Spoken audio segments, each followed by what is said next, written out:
Imagine na nagising ka isang umaga, kinuha mo ang iyong cellphone at may notification kang nakita na literal na nagpahintusaw sandali dahil kakumpirma lang ng gobyerno ng isang bagay na halos walang naniwalang posibleng mangyari. 30,000 Christmas bonus X2 para sa lahat ng eligible seniors at parating na bago pa magpasko. Oh, tama ang narinig mo. Hindi ito chismis, hindi haka-haka, opisyal na kumpirmado. At ngayong araw, ibibigay ko sa iyo ang kumpletong detalye para alam mo exactly kung kailan matatanggap, sino ang siguradong kasama at bakit biglang naging doble ang halaga ng bonus ngayong taon. Kung may senior ka sa pamilya, nanay, tatay, lola, lolo o ikaw mismo ay senior citizen, itong balita na to ay literal na magbabago ng holiday season mo. Dahil hindi lang ito basta cash assistance, ito yung klase ng tulong na nagbibigay ng ginhawa. Nakakabawas sa bigat ng gastos at tunay na nagpapasaya ng Pasko. At ang pinakamahalaga, hindi mo na kailangang manghula. Ilalabas ko dito ang eksaktong petsa, mechanics, eligibility at kung bakit kung gumawa ang gobyerno ng isang napakalaking never-before-seen na hakbang na ito. Kaya huwag mong skip, huwag mong i-mute at siguraduhin mong tapusin ang video dahil bawat segundo ay mahalaga para malaman mo kung paano mo makukuha ang buong SIS bago mag-holidays. Pero bago tayo magpatuloy, pindutin mo muna ang like button para mas marami pang seniors ang makarinig ng napakalaking balitang ito. Dumiretso na tayo dito sa mismong kwento at paliwanag kung paano nga ba umabot sa puntong naging doble ang Christmas bonus para sa ating mga seniors ngayong taon. Marami ang nagugulat, maraming nagtatanong at marami talagang hindi makapaniwala dahil parang imposible ito kung iisipin mo ang sitwasyon sa bansa nitong mga nakaraang buwan. Pero sa video na ito, unti-unti nating bubuksan ang buong pangyayari para malinaw sa bawat manonood kung bakit hindi ito basta announcement lang, kundi isang malaking pagbabago na ramdam agad ng napakaraming pamilya. Kaya habang nakaupo ka at nanonood, isipin mo lang kung paano magbabago ang takbo ng Pasko para sa libo-libong seniors na matagal nang umaasa na sana ngayong taon ay may extra namang biyayang darating.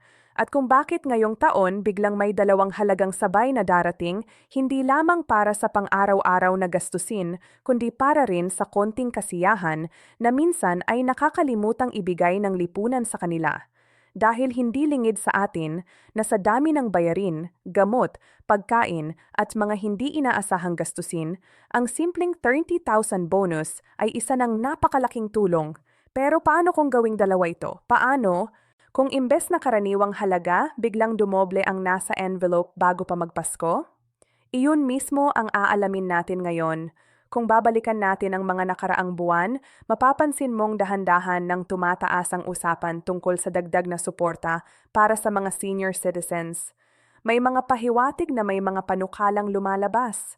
May mga balitang dumadaan sa social media pero walang malinaw, walang kumpirmado at lalo namang walang nagsasabing magiging ganito kalaki ang halaga.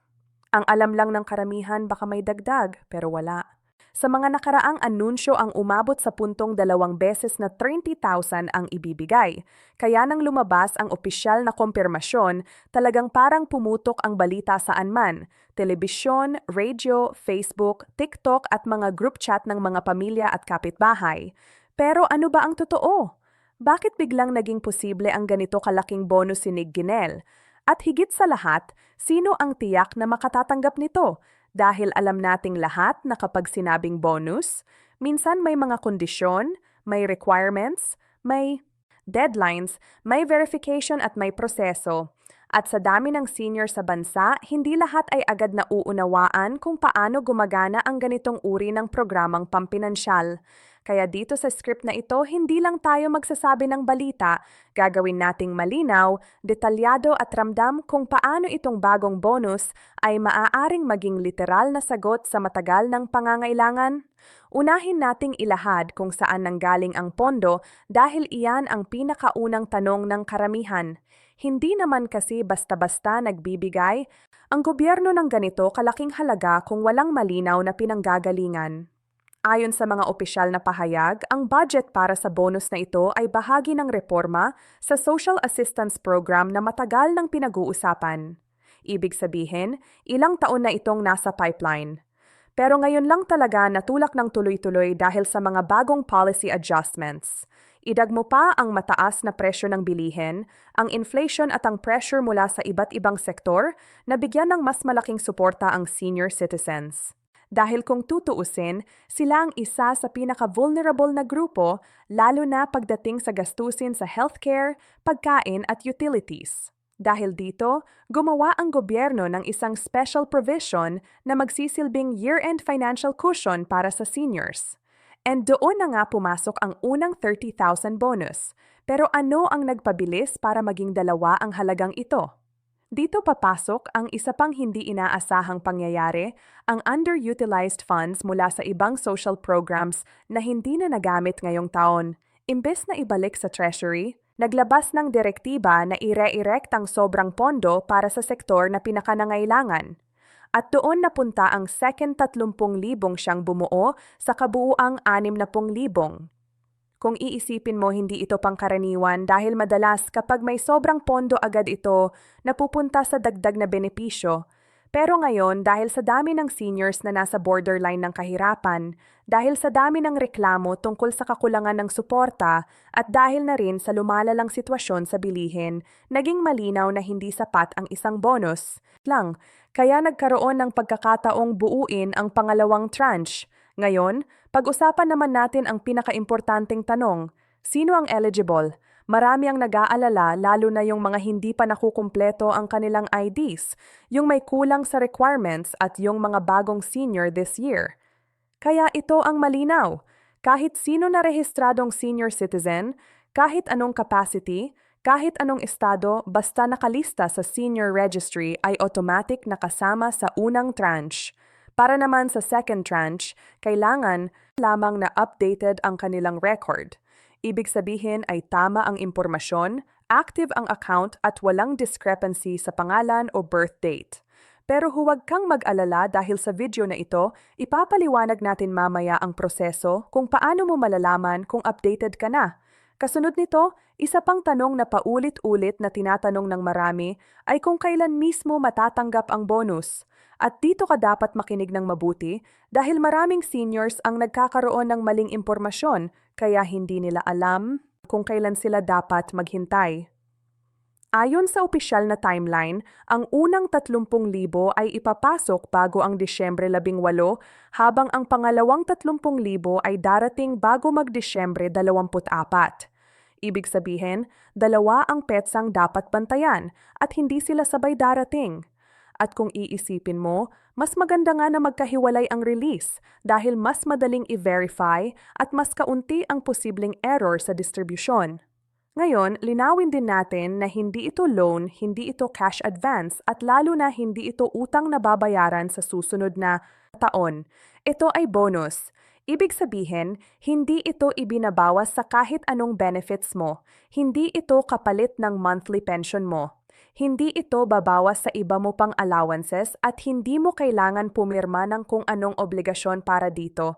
Ito ay simpleng tulong na ibinibigay bilang bahagi ng year-end support program para sa seniors. Habang pinag-uusapan natin ito, gusto kong ma-imagine mo kung paano magbabago ang takbo ng araw ng mga seniors sa sandaling dumating ang bonus na ito. Marami ang matagal nang hindi nakakabili ng maayos na pagkain. Kung marami nang nagtitipid sa gamot, nagkakaltas ng maintenance, or minsan ay nagsasakripisyong hindi magpagamot dahil sa kakulangan ng pera. Para sa iba, ang simpleng load para makatawag sa anak o apo ay hindi na nagiging prioridad dahil inuuna nila ang mas mahalagang gastusin. Kaya ang 60,000 darating bago magpasko ay hindi lang pang shopping na hindi ito simpleng regalo. At para sa napakaraming seniors, ito ay literal na paghinga, isang pagkakataon para makahabol, makabayad, makaayos at kahit papaano makaramdam ng ginhawa bago matapos ang taon. And alamdaman natin na sa kulturang Pilipino, napakahalaga ng Pasko. Hindi lang ito selebrasyon. Ito ay panahon ng pagsasama, pag-uwi, pagkikita-kita at pagbabahagi ng pagmamahal. Pero kapag kulang ang pera, minsan nababawasan ang saya. Kaya isipin mo na lang kung paano muling mabubuhay ang sigla ng mga senior citizens na matagal nang hindi nakakaranas ng masasabing maluwag na holiday season. Marahil na ngayon may panghanda na sila, may pangregalo para sa mga apo, may pang-grocery ng hindi nagbibilang ng sobra-sobra at higit sa lahat, may pagkakataon silang maging komportable nang hindi nag-aalala kung saan kukunin ang susunod na panggastos. Pero bago tayo magpatuloy sa mas malalalim na detalye, may isa pang mahalagang aspeto na dapat talakayin. Paano mo malalaman kung kasama ka? Maraming seniors ang hindi tech-savvy. Hindi lahat marunong mag-check ng online portal. Hindi lahat may cellphone or internet. Kaya sa part 2 ng video, ilalatag natin ng malinaw ang step-by-step process kung paano mo ma-verify ang status mo, paano mo makikita ang release date mo, at paano mo masisigurong walang magiging delay sa pagtanggap mo ng bonus. For now, dito muna magtatapos ang part 1. Sa susunod na bahagi, idedetalye natin ang verification, release process, problema na dapat bantayan real-life scenarios, at ang pinakamahalaga, paano mo masisigurong matatanggap mo ang buong 60,000 bago magpasko. Ngayon, na malinaw na natin ang pinag-ugatan, dahilan at kabuuang larawan kung bakit naging posible ang 30,000 x2 na bonus, ngayon naman ay dadalhin kita sa mas praktikal at mas personal na bahagi ng usapan. Dahil kung ang part 1 ay tumutok sa paliwanag kung paano ito nabuo, ang part 2 naman ang tutulong sao na maunawaan kung paano mo mismo makukumpirma, matatanggap at mababantayan ang mismong release ng iyong bonus ng walang sablay, walang kalituhan at walang delay. At habang pinapakinggan mo ito, tandaan mo, ang bawat detalye ay nakabatay sa totoong proseso, totoong galaw ng sistema at totoong karanasan ng mga seniors na dumaan na sa ganitong uri ng financial assistance. Simulan natin sa pinakauna at pinakaimportanteng hakbang, ang verification stage. Marami sa ating mga kababayan, lalo na ang mga seniors, ay nag-aalala kung kasama ba sila o hindi. May mga naririnig na hindi daw ako kasama kasi hindi ako updated. O kaya'y sabi ng kapitbahay ko, kailangan daw magparehistro ulit. Kaya bago magpanik, unawain natin na may dalawang uri ng status na dapat mong malaman, registered at updated. Kapag ikaw ay registered, ibig sabihin ay opisyal na. Kinikilala ka bilang senior citizen sa database. Kapag updated ka, ibig sabihin naman ay tama ang lahat ng impormasyon mo, pangalan, birth date, address at contact details.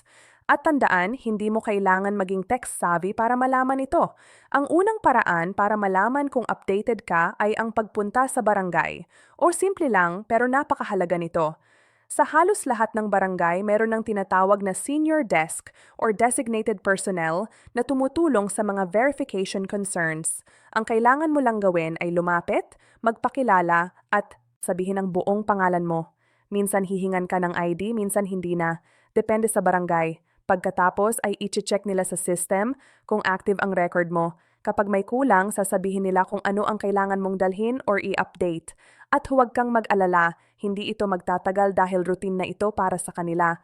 Pero paano naman kung hindi ka makapaglakad o wala kang kasama papunta sa barangay?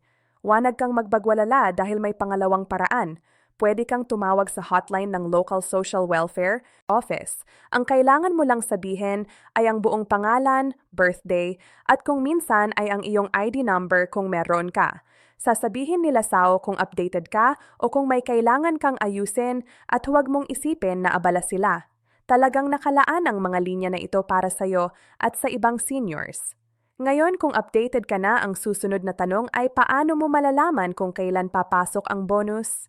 Ayon sa official release schedule, ang unang 30,000 ay papasok bago ang Disyembre 18 habang ang pangalawa naman ay bago mag-December 24. Pero hindi ibig sabihin na pare-pareho ang araw ng release ng bawat senior.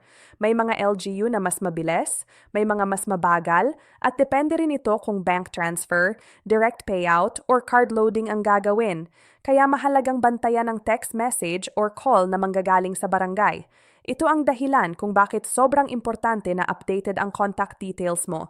Dahil kung maling numero ang nakalagay, hindi ka nila marireach at hindi mo malalaman ang eksaktong oras at lugar ng release.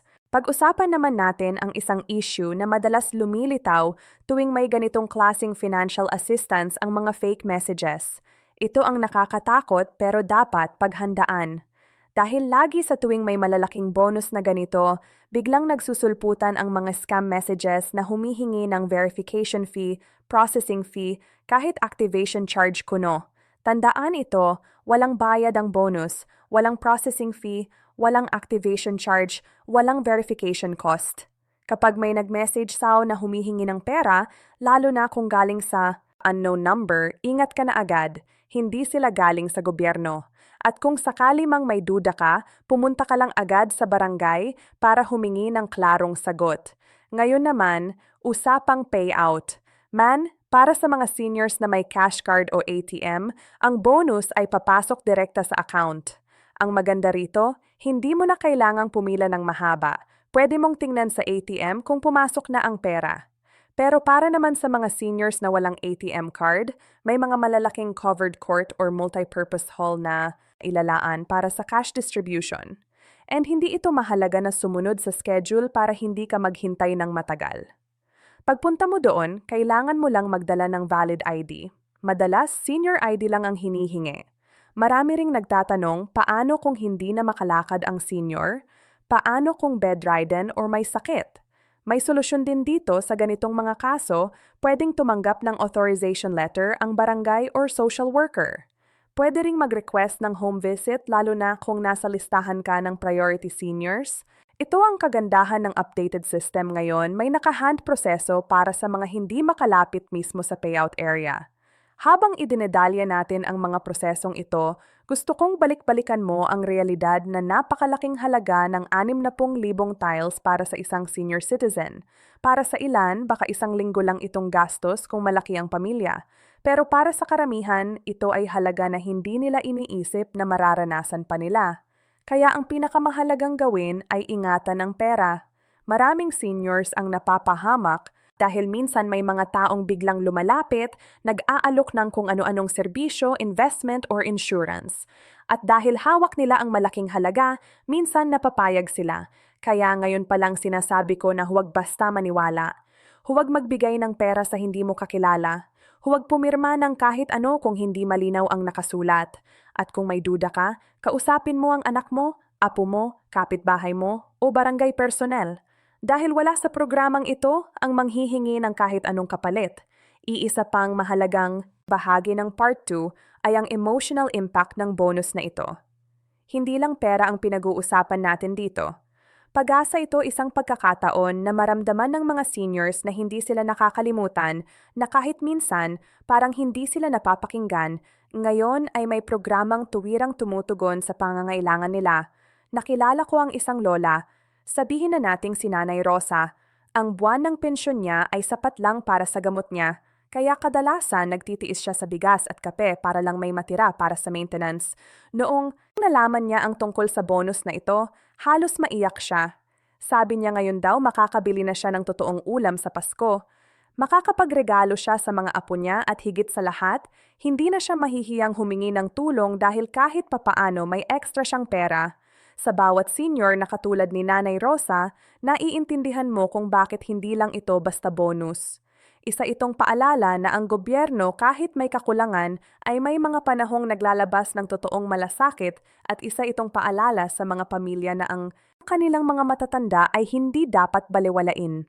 Dahil sa programang ito, mas marami ang magkakaroon ng pagkakataong pagsamahin ang pamilya ngayong holiday season. At sa isang bansa tulad ng atin, ang Pasko ay hindi lang tungkol sa mga regalo, dekorasyon o pagkain. Ang Pasko ay tungkol sa pagkakaisa. At kung may isang benepisyo man na pwedeng magpabago ng takbo ng selebrasyon, ito na iyon. Syempre, hindi rin mawawala ang mga hamon. May ilang lugar na maaaring ma-delay ang release dahil sa logistical concerns. May mga remote barangay na mahirap puntahan na may mga seniors na wala pang updated records. Kaya ang pinakamagandang gawin ay maging maagap. Kung hindi mo pa nakukumpirma ang status mo, Gawin mo na ngayon. Huwag mong hintayin ang huling linggo. Tandaan mo na hindi mo kailangan maging marunong sa cellphone. Ang kailangan mo lang ay pumunta sa barangay at sabihin ang pangalan mo. Napagsuos pa natin ang isa pang bagay na madalas tanggalin ng mga tao sa kanilang utak ang karapatan nila. Oo, tama ang narinig mo. Karapatan? Mo bilang senior citizen ang makatanggap ng benepisyong ito. Hindi pabore, hindi ito utang na loob. Ito ba'y bahagi ng batas at bahagi ng programang naglalayong tulungan ka. Kaya kung sakali mang may problema sa record mo, may nawawalang impormasyon, o may delay sa release mo, may karapatan kang magtanong, mag-follow up at humingi ng tulong. Yang barangay ang social welfare personnel ay nariyan para tumulong sao. Huwag kang matakot. Huwag kang mahiyang magsalita dahil mas mabilis maaayos ang problema kung alam nila na kailangan mo ng tulong. Ngayong papalapit na tayo sa pagtatapos ng script, gusto kong pag-usapan natin ang mas malaking larawan. Encobal ang ibig sabihin ng ganitong klaseng bonus sa isang bansa. Ang sagot ay simple pero malalim. Ito ay panandaliang ginhawa. Pero isa rin itong pahiwatig na kayang gumawa ng malalaking hakbang ang gobyerno kapag talagang inuuna ang pangangailangan ng mga tao.